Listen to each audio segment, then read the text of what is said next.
चलो विद्यार्थी मित्रों, આજના લેક્ચરમાં આપણે 12th સાયન્સમાં આગળ જોવાનું છે. લાસ્ટ લેક્ચરમાં આપણે એના વિડીયો અને એનું જે ઓરિજિનલ એક્સપેરિમેન્ટ છે એ આપણે જોયો, સ્ટડી કર્યો. ત્યારબાદ હવે આપણે જોવાનું છે બોહરના અધિતર્કો. ભલે ટેક્સ્ટબુકમાં આગળ પાછળ હશે, પણ હું તમને સિક્વન્સમાં ગોઠવીશ, અને જો ન સમજાય તો આની પીડીએફ હું તમને મોકલી દઈશ. તો એ રીતે તમારે ફોલો કરવાનું છે, કારણ કે આમાં આગળ પાછળ હશે. તો બોહરના જે પરમાણુ મોડલ છે, બોહરનું પરમાણુ મોડલ, નીલ બોહરનું, એ આપણે સ્ટડી કરવાનું છે.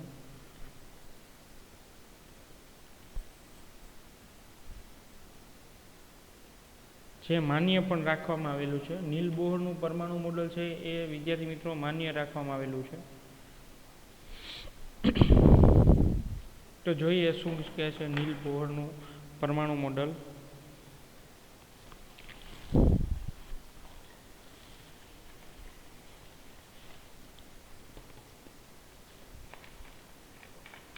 હવે 2 કે 3 પરમાણુ મોડલ જે છે એ નિષ્ફળ ગયા બાદ બીજા બધા સાયન્ટિસ્ટો છે એ તૈયાર થઈ ગયા, અને એને જે છે એ ભૂલ ન કરી કે જે પહેલાંના સાયન્ટિસ્ટો દ્વારા કરવામાં આવેલી હતી. તો એ ભૂલથી આખું અલગ એક્સપેરિમેન્ટ કરીને એ આગળ વધે છે. તો એ એક્સપેરિમેન્ટની અંદર જોઈએ આપણે કે બોહરનું પરમાણુ મોડલ.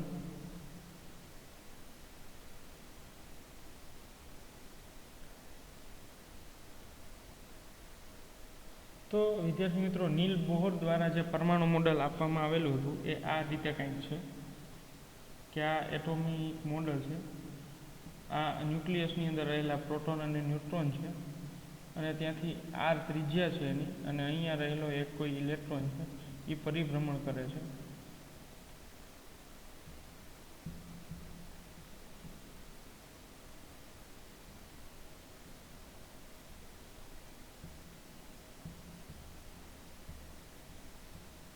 તો જુદી જુદી કક્ષામાં ઇલેક્ટ્રોન છે એ પરિભ્રમણ કરે છે. સપોઝ કે આ પહેલી કક્ષા થઈ, આ બીજી, આ ત્રીજી, એમ ચોથી, 4 ઓર્બિટ હોય. KLMN લગભગ તમારે વિદ્યાર્થી મિત્રો કેમેસ્ટ્રીની અંદર તમે સ્ટડી કરી લીધું છે કે 4 ઓર્બિટ હોય છે, KLMN.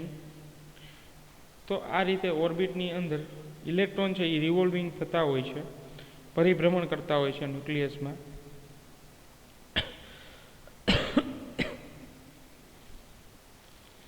તો એ પરિભ્રમણ કરતા ન્યુક્લિયસમાં ઇલેક્ટ્રોન જે છે એ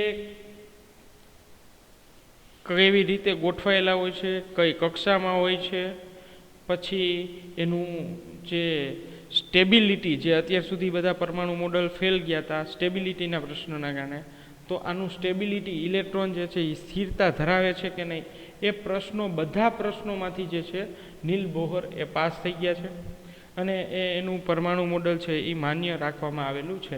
એટલે અત્યારે માન્ય છે એમ નહીં, પણ એડહોક છે. નીલ બોહરનું પરમાણુ મોડલ છે એ એડહોક છે. એડહોક એટલે માન્યતા આપવામાં આવેલું હોય એવું. એડહોક એટલે કે બધા સાયન્ટિસ્ટો, એટલે કે જે સાયન્સ ટીમ છે એ વખતેની, તો એ બધાના સાયન્ટિસ્ટો દ્વારા માન્યતા આપેલું હોય એવું. હવે કાલે સવારે જે છે કોઈ બીજા સાયન્ટિસ્ટ દ્વારા કોઈ સારી રીતે જે છે આ પરમાણુ મોડલ સમજાવવામાં આવે તો એનું માન્ય ગણાય. પરંતુ અત્યાર સુધી હાલમાં પણ આજની તારીખમાં પણ પરમાણુ મોડલ છે એ બોહરનું માન્ય રાખવામાં આવેલું છે. હવે પરમાણુ મોડલના જે છે એ ખાસ નહીં, પણ એના એઝમ્પશન એટલે કે ધારણા, એટલે કે એને ઇંગ્લિશમાં તમે પોસ્ટ્યુલેટ કહી શકો, હાઇપોથિસિસ કહી શકો, અથવા તો ગુજરાતીમાં કહીએ તો અભિધારણા અથવા તો કલ્પના, કે બોહર જે છે એ કલ્પના કરે છે કે આ પ્રકારના પરમાણુ મોડલ હશે. પણ નીલ બોહર છે એ બહુ જ હોશિયાર છે. એ કોપી કરે છે. કોપી મીન્સ ટૂંકમાં રેફરન્સ લે છે. પરમાણુ મોડલ સમજાવવા માટે રેફરન્સ લે છે નીલ બોહર છે એ. અને નીલ બોહર છે એ રેફરન્સ લેવા માટે આ 2 સાયન્ટિસ્ટના ઉપયોગ કરે છે. એમાં પહેલા જે સાયન્ટિસ્ટ છે એ કેમિસ્ટના સાયન્ટિસ્ટ છે, ડી બ્રોગલી અને આલ્બર્ટ આઇન્સ્ટાઈન.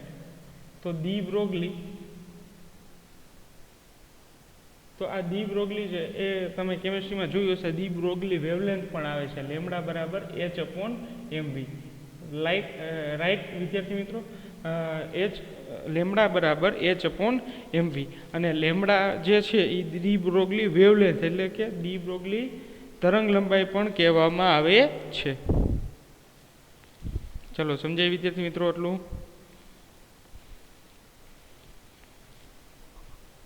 ચાલો, અને બીજું જે છે તો એ ઉર્જા કઈ રીતે રહેલી હોય છે એ આલ્બર્ટ આઇન્સ્ટાઈન, બરાબર છે, તો આઇન્સ્ટાઈન ની મદદથી જે છે એ બોહરનું પરમાણુ મોડેલ જે છે એ સમજાવે છે.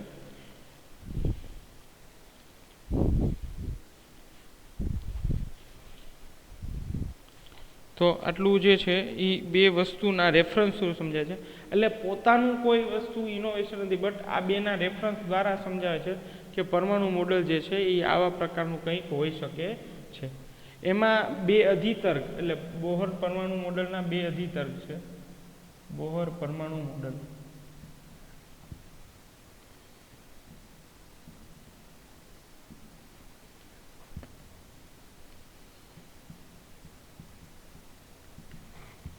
બે પોસ્ટ્યુલેટ છે, બે અધિતર્ક છે. એમાં આપણી ટેક્સ્ટ બુક છે ફિઝિક્સની NCERTની, એની અંદર 3 અધિતર્ક આપી દીધા છે. એટલે જે ડી બ્રોગલી ઉપર એક અધિતર્ક છે અને એક અધિતર્ક આલ્બર્ટ આઇન્સ્ટાઈનની થિયરી ઉપર છે.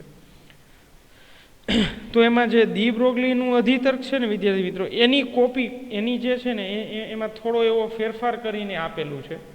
ડી બ્રોગલીનું જે અધિતર્ક છે એમાં થોડા એવા ફેરફાર કરીને આપવામાં આવેલું છે કે ટેક્સ્ટબુકની અંદર એના 2 ભાગ કરીને આપે. ફેરફાર એટલે કે એને 2 ભાગમાં વહેંચીને આપવામાં આવેલું છે. એનું જે ડી બ્રોગલીનું અધિતર્ક છે એને 2 ભાગમાં વહેંચીને સમજાવવામાં આવેલું છે.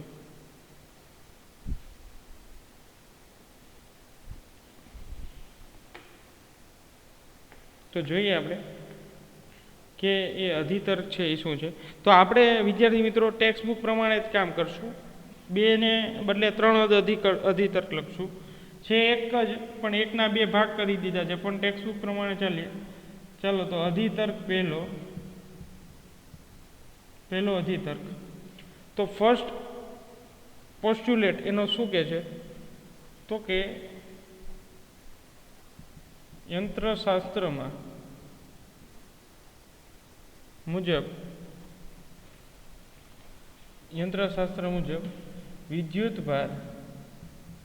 વિદ્યુતભાર અનંત એવી ઘણી બધી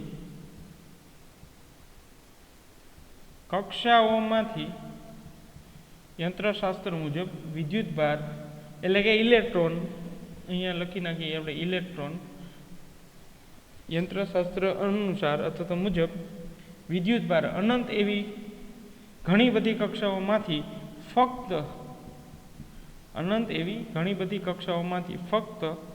એવી જ કક્ષામાં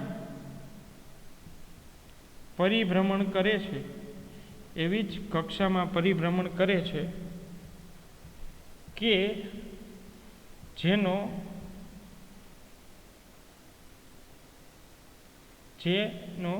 પૂર્ણ ગુણાંકમાં હોય અથવા તો ઓર્બિટ જે છે એ ક્વોન્ટાઇઝ થયેલી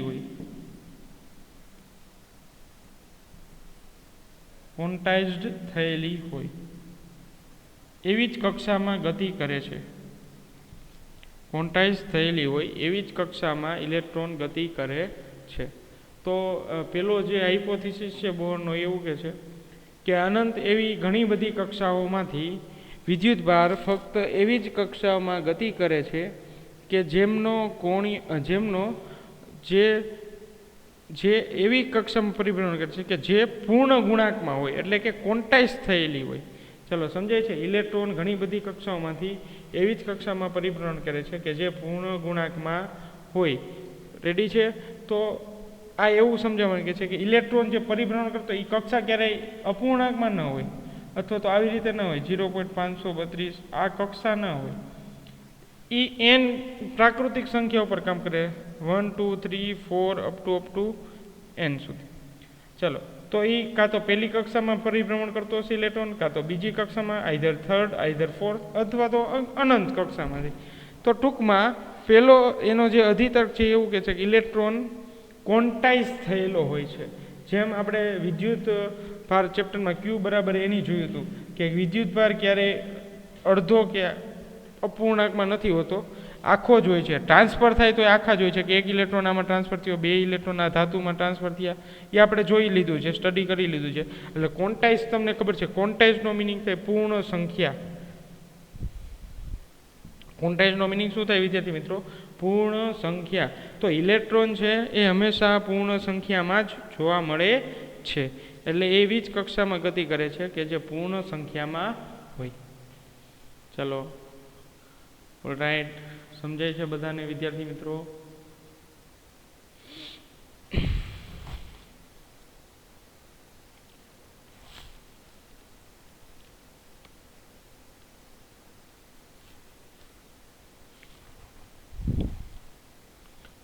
ચલો વિદ્યાર્થી મિત્રો, ત્યાંથી આગળ જોઈએ આપણે. એટલે સમજે ને વિદ્યાર્થી? જો અહીંયા ઇલેક્ટ્રોન અહીંયા ક્યાંય વચ્ચે ક્યાંય નહીં હોય, અહીંયા કાં તો અહીંયા કક્ષામાં હશે, કાં તો આ કક્ષામાં હશે, કાં તો આ હશે થર્ડમાં, અથવા તો ફોર્થ કક્ષામાં હશે, પણ વચ્ચે ક્યાંય ઇલેક્ટ્રોન મળી આવવાની સંભાવના હશે નહીં. કાં તો આ ઓર્બિટમાં હશે ને કાં તો આ ઓર્બિટમાં. એટલે આને ઉર્જા સ્તર કહેવાય. શું કહેવાય વિદ્યાર્થી મિત્રો? ઉર્જા સ્તર. કે આની ઉર્જા, આ ઉર્જા સ્તર, આ ઉર્જા સ્તર, તો કોઈ પણ એક ઉર્જા સ્તરમાં હોય. આપણે ઘણીવાર કેમિસ્ટ્રીમાં કહીએ કે આ ઇલેક્ટ્રોન જે છે એ ગતિ કરીને આગળ ગયો, બરોબર છે, પછી પાછો જે છે ત્યાંથી એ ગ્રાઉન્ડ સ્ટેટ ઉપર આવે છે, તો એ કાંઈક અમુક પ્રકારની ઉર્જાનું ઉત્સર્જન કરે છે. તો એવું આપણે તરંગ પ્રકાશ વિદ્યુત ચુંબકીય તરંગની અંદર પણ એક એક્સપેરિમેન્ટ કરીને તમને સમજાવેલું છે. ઇન શોર્ટ, આપણે અહીંયા બોહરના પરમાણુના અધિતર્ક ઉપર કામ કરવાનું છે. તો પેલો અધિતર્ક એ સમજાવે છે કે ઇલેક્ટ્રોન ઘણી બધી કક્ષાઓમાંથી ક્વોન્ટાઇઝ થયેલી હોય એવી જ કક્ષામાં પરિભ્રમણ કરે છે.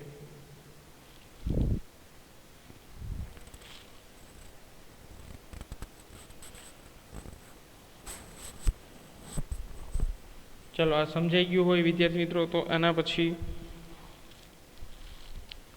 આપણે એનો બીજો અધિતર્ક લઈએ. આ એક જ છે અધિતર્ક, પણ હવે તમારી ટેક્સ્ટબુકમાં આવી રીતે આપ્યું છે તો આપણે એ રીતે કામ કરીએ.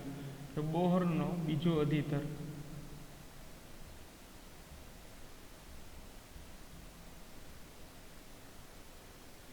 બોહરના પરમાણુનો બીજો અધિતર્ક.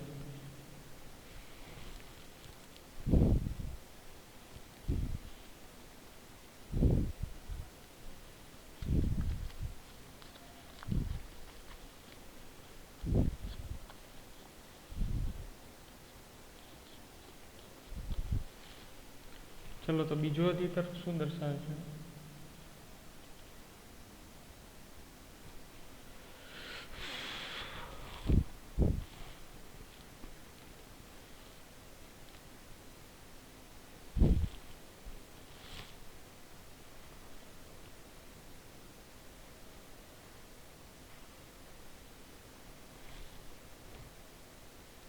હવે બોહરનો બીજો અધિતર્ક છે એ કોણીય વેગમાનનો છે.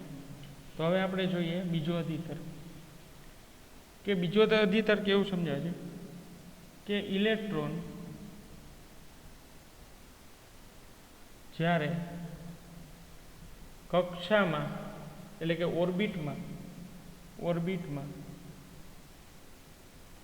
પરિભ્રમણ કરતો હોય ત્યારે, એટલે કે ઇલેક્ટ્રોન ધન વિદ્યુત ભારના કારણે વર્તુળાકાર ગતિ કરે છે, પરિભ્રમણ કરતો હોય છે ઓર્બિટની અંદર, ત્યારે ઇલેક્ટ્રોનનો એટલે કે વિદ્યુત ભારનો કોણીય વેગમાન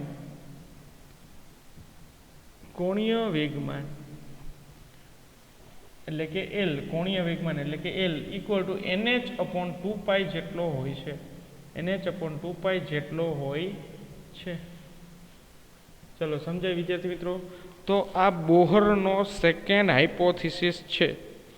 બોહરનો સેકન્ડ હાઇપોથિસિસ કે જ્યારે ઇલેક્ટ્રોન અનંત એવી કક્ષામાંથી કોઈ એક કક્ષામાં પરિભ્રમણ કરતો હોય ત્યારે એ ઇલેક્ટ્રોનનો કોણીય વેગમાન એટલે કે એલ એ NH/2π જેટલો હોય છે.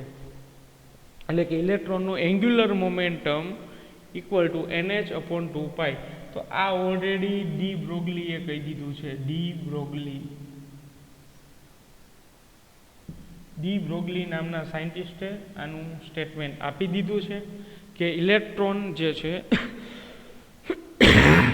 એનો કોણીય વેગમાન છે એ આટલો થાય. તો આપણે પ્રૂફ કરીએ કે ભાઈ ડી બ્રોગલીનું કઈ રીતે છે, અને સાથે સાથે તમારી ટેક્સ્ટબુકની અંદર આનું સોલ્યુશન પણ આપેલું છે. ટેક્સ્ટબુકની અંદર આનું સોલ્યુશન પણ આપેલું છે. ખાસ પાછળ જે છે તમે 3 થી 4 પેજ પાછળ ફેરો ત્યાં ડી બ્રોગલીનું આવશે, અને અત્યારે જે હું પોઈન્ટ કરાવું છું સેમ વસ્તુ એ આવશે ત્યાં. ડી બ્રોગલી એવું કહે છે કે ઇલેક્ટ્રોન જે છે એ જ્યારે ડી બ્રોગલી જે છે ખરેખર આપણે પહેલાં આ વસ્તુ હોલ્ડ કરીએ, ડી બ્રોગલીનું સમજાવીએ કે ડી બ્રોગલી ક્યારે આવ્યા, વચ્ચે ઇન્ટરફિયર કરવા, અને શું ઇન્ટરફિયર કરે છે, માથું મારે છે આમાં. તો કે જ્યારે જંગ હાલતી હતી બે વચ્ચે, કે ક્વોન્ટમ મિકેનિક્સ અને ક્લાસિકલ મિકેનિક્સ, એટલે કે યંત્રશાસ્ત્ર દ્વારા યંત્રશાસ્ત્રની અને યંત્રશાસ્ત્ર સામે જંગમાં કોણ ઊભા હતા? તો કે ભાઈ યંત્રશાસ્ત્ર સાથે કોણ જંગ કરતા હતા? ક્લાસિકલ મિકેનિક્સ સાથે. ક્વોન્ટમ મિકેનિક્સવાળા જંગમાં હતા. બે વચ્ચેની જંગ શું હતી, લડાઈ શું હતી? તો કે યંત્રશાસ્ત્રવાળા એવું કહેતા હતા કે પ્રકાશ છે એ કણ સ્વરૂપ ધરાવે છે, અને જે તરંગ પ્રકાશ છે ક્વોન્ટમ મિકેનિક્સ છે તો એ એવું કહે છે કે ઇલેક્ટ્રોન છે અથવા તો પ્રકાશનો કણ છે એ કણ નહીં પરંતુ તરંગ સ્વરૂપ ધરાવે છે.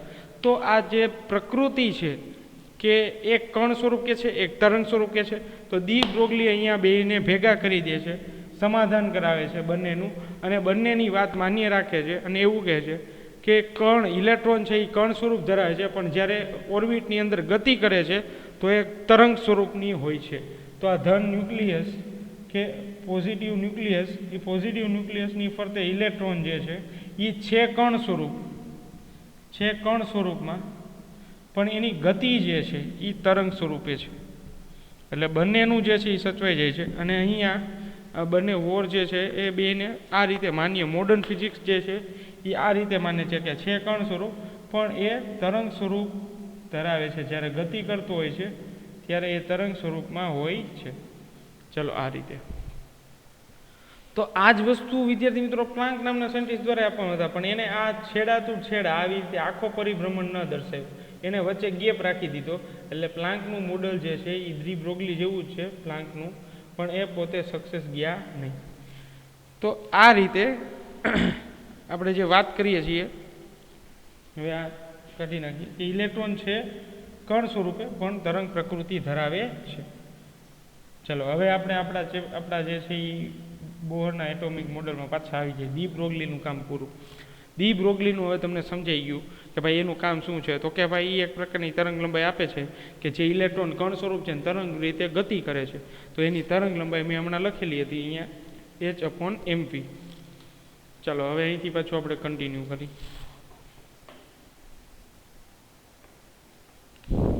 આગળ જે છે એ જોઈએ આપણે. હવે ડી બ્રોગલી જે છે એ શું કહે છે કે ભાઈ કોણીય વેગમાન L = mvr એની ઉપરથી જે છે એ NH/2π પ્રૂફ કરે છે. હવે જો ડી બ્રોગલીના અનુસાર કે ઇલેક્ટ્રોન અહીંથી જે છે ગતિ કરવાનું શરૂ કરે તો આ એક તરંગ થયું. તો આની તરંગ લંબાઈને શું કહેવાય? લેમ્બડા. એટલે એક તરંગ લંબાઈ, એવી આ બીજી તરંગ લંબાઈ, એવી આ ત્રીજી તરંગ લંબાઈ, એવી આ ચોથી તરંગ લંબાઈ, આ પાંચમી એન અગેન, આ બધું ચાલુ જ રહેશે. તો તરંગ લંબાઈ કેટલી હશે? વેવ નંબર એટલે એન લેમ્બડા. તરંગ લંબાઈ કેટલી હશે? તો કે વર્તુળના પરિઘ જેટલી. વર્તુળનો પરિઘ કોના ઉપર આધાર રાખે? તો કે કક્ષા ઉપર. કે ભાઈ પહેલી કક્ષા છે તો એની અંદર આ લેમ્બડા નાના રચાશે, તરંગ લંબાઈ નાની, કારણ કે એની ત્રિજ્યા ઓછી છે. તો લગભગ 3 કે 4 વેવ નંબર જ હશે. હવે વેવ નંબર વધતા જાય છે. તો વેવ નંબર કોની ઉપર આધાર રાખે? તો કે ભાઈ સર્ક્યુમફરન્સ ઉપર આધાર રાખે, એટલે કે પરિઘ ઉપર આધાર રાખશે. કે જેમ પરિઘ વધારે એમ વેવ નંબર વધારે થશે.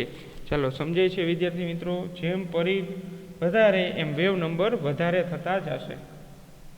ચાલો તો આપણે જે છે એન લેમ્બડા નથી કાઢવાનું, લખી નાખીએ પાછું આપણે એન લેમડા કોના ઉપર આધાર રાખશે તો કે એન લેમડા બરાબર વર્તુળના પરિઘ ઉપર આધાર રાખશે કે કેટલી તરંગ સંખ્યા થશે એ એના પરિઘ પર આધારિત છે એટલે એન લેમડા બરાબર 2πr જો રેડિયસ મોટી હશે તો કોઈ ઇલેક્ટ્રોન પહેલી કક્ષામાં ગતિ કરતો હશે વધારી કક્ષામાં ગતિ કરતો હશે ચોથી પાંચમી જો ઓછી હશે તો બીજી ત્રીજી અને સાવ ઓછી હશે વેવ નંબર તો એ પહેલી કક્ષામાં ઇલેક્ટ્રોન ગતિ કરતો હોવો જોઈએ એકોર્ડિંગ ટુ ડી બ્રોગલી કે વેવ નંબર છે એ 2πr એટલે કે પરિઘ ઉપર આધાર રાખે છે ચાલો તો એન લેમડા બરાબર 2πr જ્યાં લેમડા છે એ ડી બ્રોગલી તરંગ લંબાઈ છે તો લેમડા બરાબર શું થશે h/mv આ સૂત્ર તમારે યાદ રાખવાનું છે કેમિસ્ટ્રીમાં પણ આવી ગયું છે અને ફિઝિક્સમાં પણ આનો ઉપયોગ કરવાનો છે લેમડા બરાબર h/mv માસ ઇન્ટુ વેલોસિટી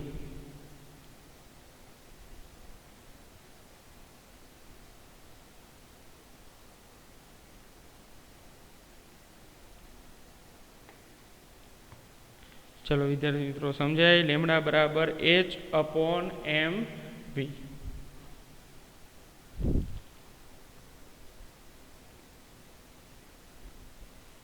હવે વિદ્યાર્થી મિત્રો એની કિંમત આપણે સમીકરણમાં મૂકી દઈએ જે ઉપરનું મેં લખેલું છે એન લેમડા બરાબર 2πr એ સમીકરણની અંદર કિંમત મૂકી દઈએ તો શું થશે એન લેમડાની જગ્યાએ h/mv ઇક્વલ ટુ 2πr જોજો આ બોહરનો અધિતર્ક તો અહીંયા જ પૂરો થઈ ગયો જ ભાઈ કે બીજો અધિતર્ક અહીંયા પૂરો થઈ ગયો કે ઇલેક્ટ્રોન જ્યારે કક્ષામાં પરિભ્રમણ કરતો હોય ત્યારે એવા ઇલેક્ટ્રોનનો કોણીય વેગમાન L બરાબર nh/2π હોય લ્યો આ વસ્તુ અહીંયા જ પૂરી થઈ ગઈ એન લેમડા બરાબર 2πr ચલો રેડી સમજાય છે એન લેમડા બરાબર 2πr હવે આપણે પ્રૂફ કરી છીએ કે આ L બરાબર nh/2π કઈ રીતે આવ્યું આ એનું પ્રૂફ છે પ્રૂફ કરીએ છીએ કે એને કઈ રીતે એના રેફરન્સ લીધા છે ડી બ્રોગલીના નીલ બોહર દ્વારા કઈ રીતે ડી બ્રોગલીના હાઇપોથિસિસ કોપી કરવામાં આવેલા છે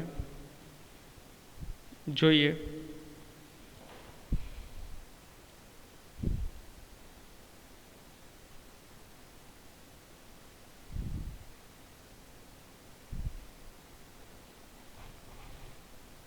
ચલો વિદ્યાર્થી મિત્રો તો nh/mv × 2πr હવે વિદ્યાર્થી મિત્રો તમને યાદ હોય તો 11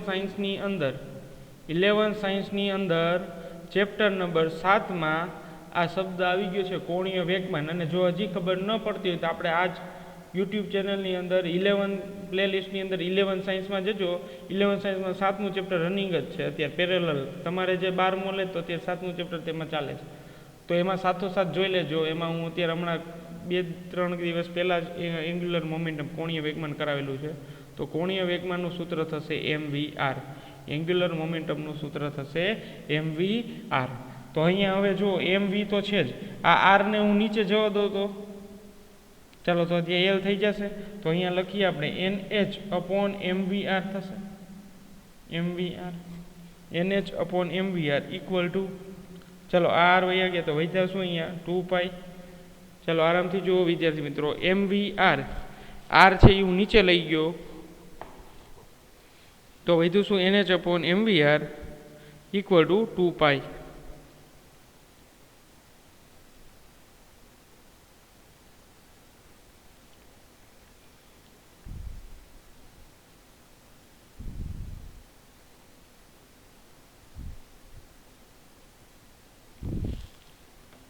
ચલો થઈ જાય વિદ્યાર્થી મિત્રો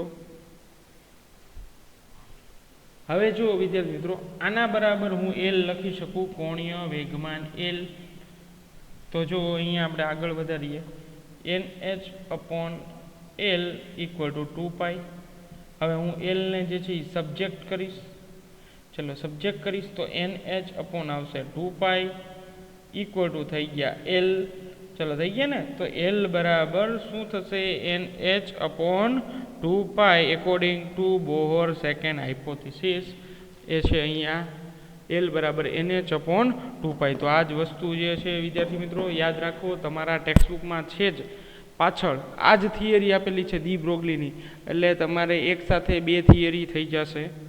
ચલો આરામથી જોઈ લો, સમજવાનો પ્રયત્ન કરો વિદ્યાર્થી મિત્રો.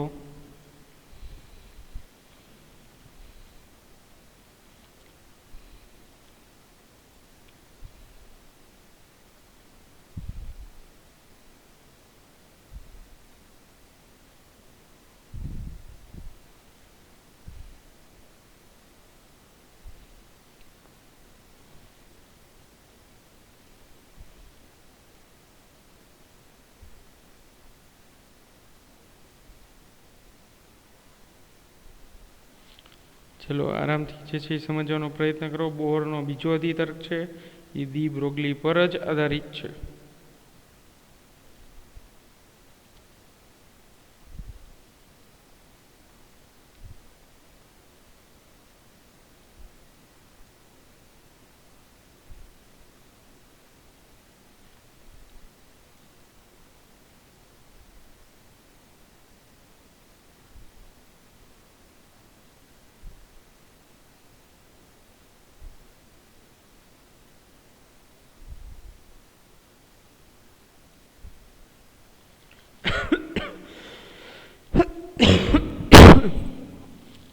તો ઇલેક્ટ્રોન જે છે એનો કોણીય વેગમાન કેટલો હશે? NH/2π. તો આજના લેક્ચરમાં આપણે જે છે બે હાઇપોથિસિસ જોઈ છે, હજી એક હાઇપોથિસિસ બાકી છે વિદ્યાર્થી મિત્રો. તો એ હાઇપોથિસિસ આપણે નેક્સ્ટ લેક્ચરમાં જોશું. પણ આજનો લેક્ચર એ બહુ જ ઇમ્પોર્ટન્ટ હતો. ખાસ કરીને જે બોહરના પરમાણુ મોડલ છે એમાંથી ઘણા MCQ પૂછાય છે. એની લાક્ષણિકતા પૂછાય છે, એના ગેરફાયદા પૂછાય છે, એની સફળતા પૂછાય છે. તો એ સફળતા અને ગેરફાયદા બાકી છે. બાકી પરમાણુ મોડલના જે અધિતર્ક છે એ 2 માર્ક્સમાં પૂછાય છે.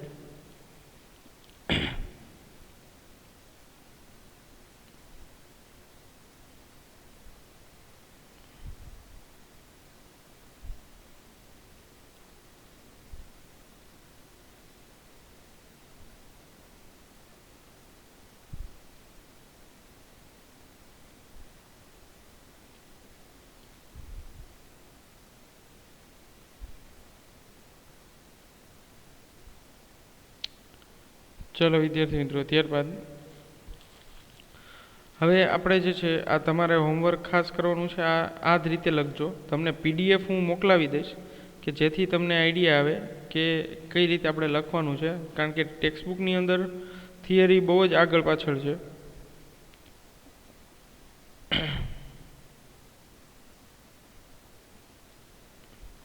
એટલે આપણે ટેક્સ્ટબુકમાં જો ધ્યાન રાખવું પડશે.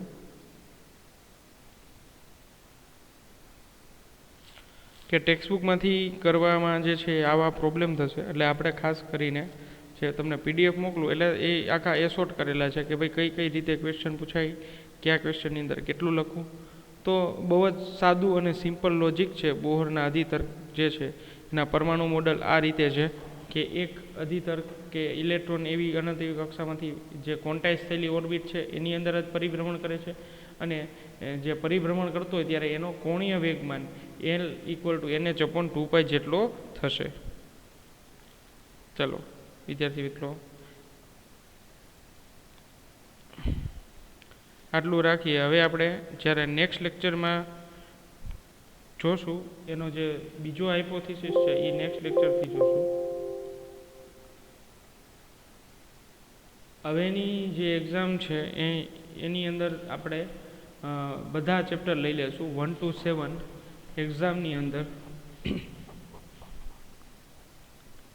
1 to 7 ચેપ્ટર જે છે એ ઇન્ક્લુડ કરવાના છે. અને સાથે સાથે આ રનિંગ છે, આ કદાચ પૂરું થઈ જાય તો ઠીક છે. બાકી 1 to 8 એમાં 7 નહીં, એમાં 7મું ચેપ્ટર છે એ એક્ઝામમાં નહીં પૂછીએ આપણે. પણ આ બધા છે એ તમારે કરી લેવા પડશે.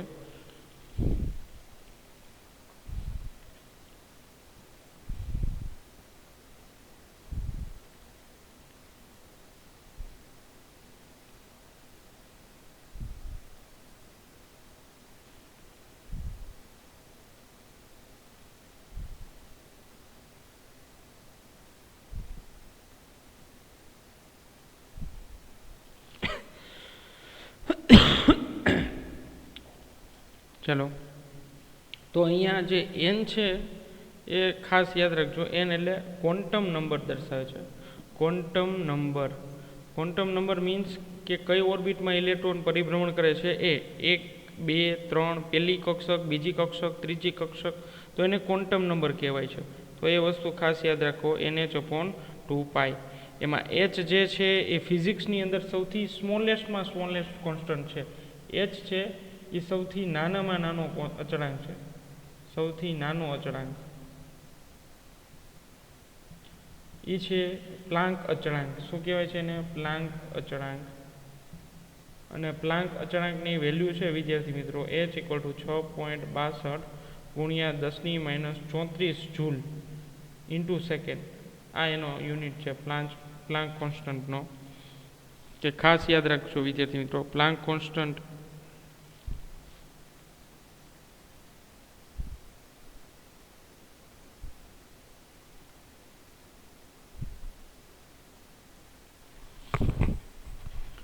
ચલો, તો આજના લેક્ચરમાં આપણે આટલું રાખીએ વિદ્યાર્થી મિત્રો. હવે નેક્સ્ટ લેક્ચરથી આપણે આગળ જોશું.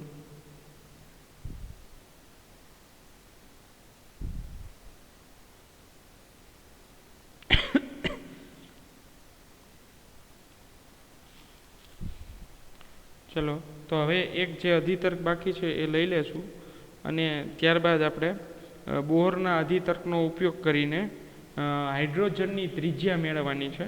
અને હાઇડ્રોજન પરમાણુની ત્રિજ્યા મળી જાય ત્યારબાદ આપણે હાઇડ્રોજન પરમાણુ માટેની એનર્જી કેટલી છે, એનર્જીનું ફોર્મ્યુલા કયા સિદ્ધાંત ઉપર કામ કરે છે એ પણ આપણે મેળવવાનું છે. તો એ આપણે હવે વિદ્યાર્થી મિત્રો નેક્સ્ટ લેક્ચરથી જોઈએ. હવે આ જે 3 માર્ક્સની અંદર ઇમ્પોર્ટન્ટ છે આ ટોપિકના, જો 2 અધિતર્ક પૂછાય તો 3 માર્ક્સમાં પણ પૂછાઈ શકે છે. અને ગાયગર અને માસ્ટરનો એક્સપેરિમેન્ટ પણ 3 માર્ક્સના, એટલે જે લાસ્ટ લેક્ચરમાં આપણે જોયો એ. તો આમાં બધા મોટા જ ક્વેશ્ચન છે, નાના ક્વેશ્ચન નથી એ કંઈ, બધા 2 કે 3 માર્કના જ છે. અને આ કુલ 5 માર્કનું ચેપ્ટર પૂછાય, એમાં 3 માર્કની થિયરી અને 2 માર્કનું MCQ હોય છે.